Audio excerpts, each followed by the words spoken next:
اليوم جبت لكم كيك يومي اقتصادي، كيك رخامي كيجي منفوخ وهشيش. غادي يعجبكم بزاف بزاف. مع الاسرار ديال انتفاخ الكيك في هذا الفيديو ان شاء الله. نبداو على بركه الله. غادي نحتاجو كاس ديال الزيت ناقص اسبوع، غادي نحتاجو ثلثين كاس ديال الحليب، ياغورت كريمي ديال الفاني، كاس ديال السنيده، 4 البيضات، 2 فانيات، 3 الخمارات وساشي ديال الكاكاو والدقيق 300 غرام. اول حاجه غادي ناخذ معلقه صغيره ديال الخل نضيفوها على الحليب،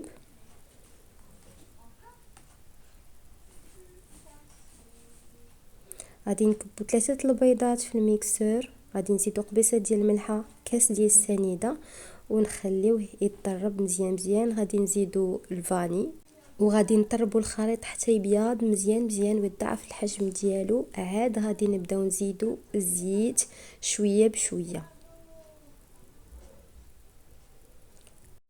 ومنين وجد لينا الخليط ضاعف ليه الحجم ديالو وبيض، غادي نكبوه في واحد لوبول وغادي نزيدو عليه دانون كريمي ديال الفاني وغادي نطربوه غير شويه بشويه. هنا راه غير سرعت الفيديو، داكشي علاش كيبان انني زعما كنخلط بجد، ولكن راه كنخلط غير بشويه. ومن بعد غادي نزيدو كاس ديال الدقيق وغادي نخلطو غير بشويه.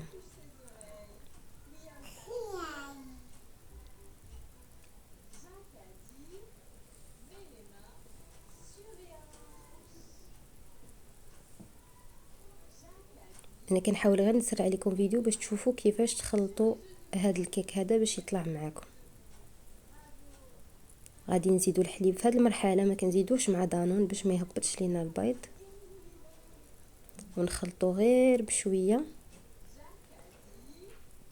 عاد غادي نزيدوا الكاس الثاني. طبعا بالنسبه للدقيق راه كنديروا كاس معامرش، يعني بحال كاس ناقص اسبوع باش تجيكم هشيشه ما تجيش قاصحه. ونخلطوا غير بشويه كما كتشوفوا. غادي نضيفوا دابا الكاس الثالث ناقص اسبوع كما كنذكركم ديما، 3 ديال لي شاسي ديال الفاني، وغادي نخلطوا غير شويه بشويه.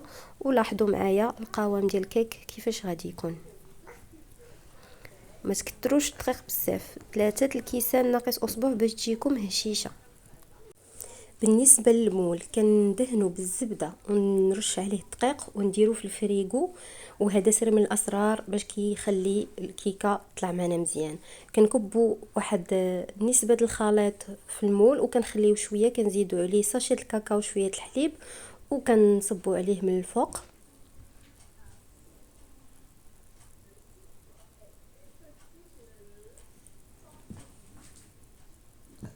صافي وكنحاولوا ندخلوا الخليط الابيض في الخليط الاسود صافي، وغادي ندوزو عليه يا بموس يا بعود.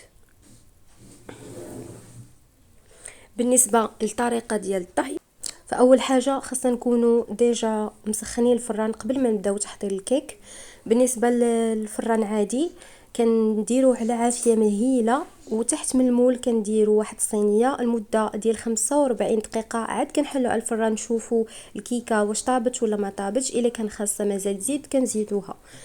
وبالنسبه للفران ديال الضوء كنطيبوا الكيكه على 180 درجه مع المروحه 45 دقيقه، نطلعوا لها واش طابت ما طابتش. الا كان خاصنا نزيدوها شويه كنزيدوها. الا عجبكم الفيديو ما تنساوش تشتركوا في القناه.